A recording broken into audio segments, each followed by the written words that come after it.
to get there. Tripod. Damien, I feel like I've involved you too much. You need to breathe and only do it. Joe. No, I just realized I was going to ask you to start a clap for me. What do I do? There's no easy way out of this now. Can you? Yeah, alright. Alright, Joe, the clapping is going to originate from you. So you're going to clap and everyone's going to join in via proximity or something like that, yeah. Sure. Alright, when I say ladies and gentlemen, you start the clapping quietly and get louder, right? Alright. Ladies and gentlemen, please go crazy for the wonderful Nick Hill!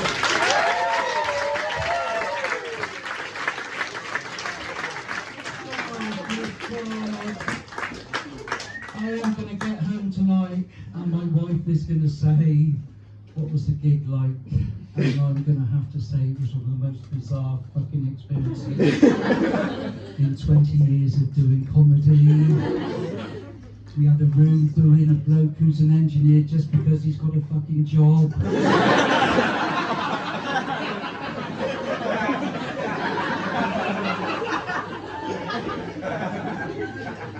We had a contestant in the final of The Price is Right who was using her phone to Google Amazon.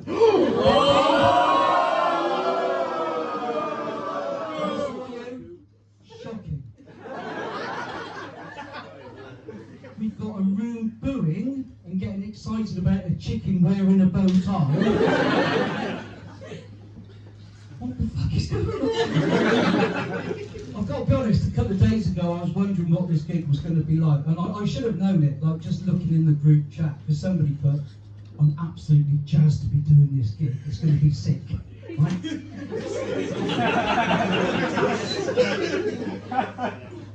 I'm 63 this year. I had to ask them to speak in fucking English. And I've got to be honest now, I'm looking around, and I had COVID in 2020, I was pretty ill, and since then, I've been really careful, I've managed to avoid small spaces, crowds, and young people, and look what I've got tonight. I've got to be honest now, I'm thinking, shall I do comedy, or am I just here to give you fucking mortgage and pension advice?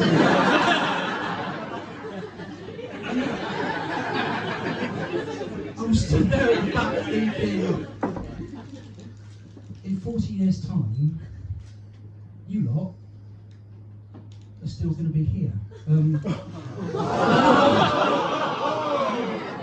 Shit, isn't it? It's only going one way.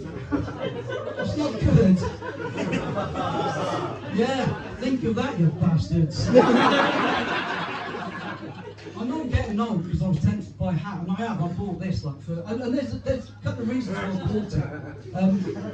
Because I think the hat makes a statement. You can change your personality with a hat, right? All you got to do is you put it on one side, you change the accent. And you become a lovely little Irish fan. But then, like, if you just fucking put it down. The other reason I bought a hat is in the main hope that it actually makes me look taller. No, that's cruel, isn't it? And Alton Towers last weekend, £62 for a ticket for me.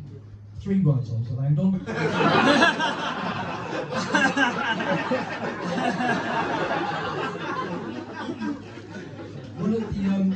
One of the main protagonists about my height is actually my wife of 21 years. I mean, and by that I don't mean I'm married to a 21-year-old, that would be fucking heaven. To be honest, it's never going to happen because I'm not rich. But it wasn't long after we met, and she said, do you know what she said? I've realised you're only 9 inches taller than the largest emperor penguin ever.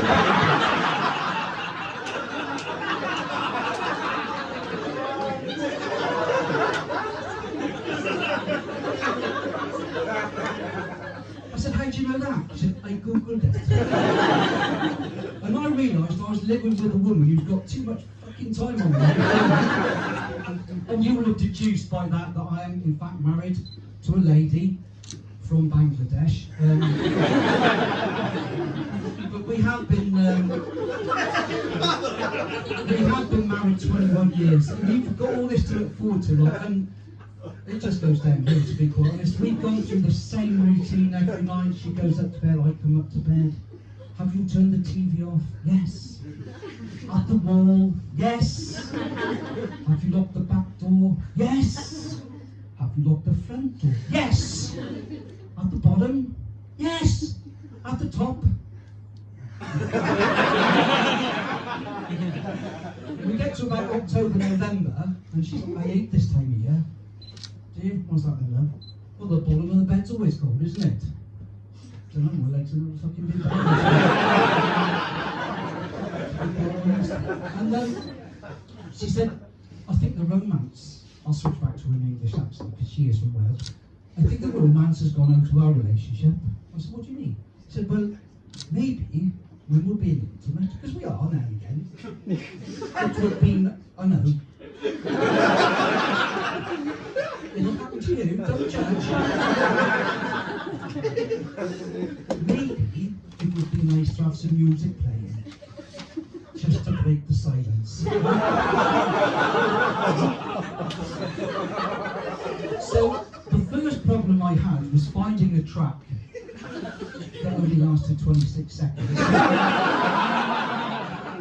I found one. I found Angels Robbie, but I thought that's fine. That'll do. Put it on. It was going well. To be honest, I think my choice of song number 2, the theme for Match of the Day, came to me in the face, and she said, "There's no surprises anymore, is there?" So the other night, she was in the bathroom getting ready for bed. I went to the bedroom, turned all the lights off, hid under the bed. And when she came in, I just grabbed her ankles. And apparently that wasn't a surprise. It wasn't a surprise. She's not very happy because it was her birthday today. And I bought her a spa day. She wasn't one happy. Turns out she fucking hates grocery shopping. She's clearly going to be bitterly disappointed with her pamper experience I've got her for Christmas. Right, so that joke didn't land. The pamper is about nappies. I think you'll find if I've got to fucking explain the stuff I'm talking about. Yes. We're doing dry January. Yeah. We're still drinking.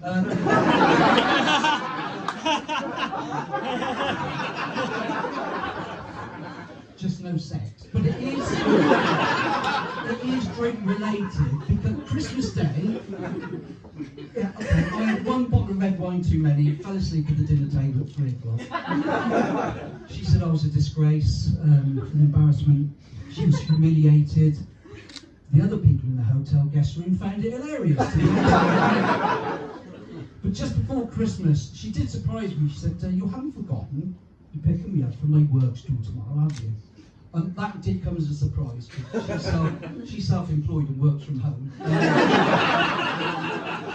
said, "No, that's fine." So I got there at the right time. She got in the car, and all I said was, "You have a nice time?" "Are you saying I'm drunk?" "Oh." "This is what your parents are like."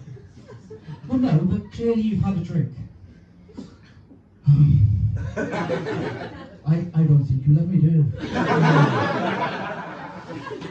Fucking go again. In fact, I don't think you ever let me. Well, I do. I always have. Can't guarantee the future, but at this point,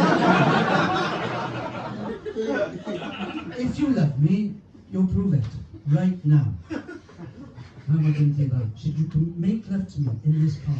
I said, "That's not going to happen, is it?" She said, "Give me one good reason." I said, "I'll tell you what, I'll give you 3. Number 1, it's 4 o'clock in the afternoon. Number 2, we're still outside fucking Wetherspoons in the middle of Gloucester. And number 3, your girlfriend Chris is in the back and we're getting in the car too. And that's the thing, she's got a girlfriend, right? I've got no problems with that. They do everything together. They're going on a cruise at the end of April, a week away. Right? no problem with that. I wanted one night away with my girlfriend. Oh!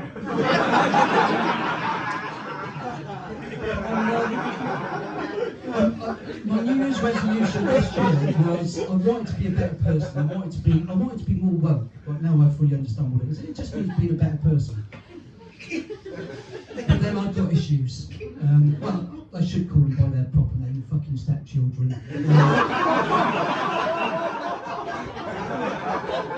They're not even children, they're 39 and 40. That's not children, is it? They came back at Christmas. They are like fucking children. But one is far worse than the other. She's anti-vaxxer, she's a conspiracy theorist, she's politically correct. I'm 62. Right? To me, they've always been fucking Eskimos. I use that term, oh my god. But I'm aware that we do live in a politically correct society. And a couple of years ago, this was brought home to me because down in North Devon, Bideford, it's always been known as a little white town because of its white painted houses. And that is on the tourist signs and everything. That has now had to be removed because people found that offensive. People in Whitehaven are shitting themselves.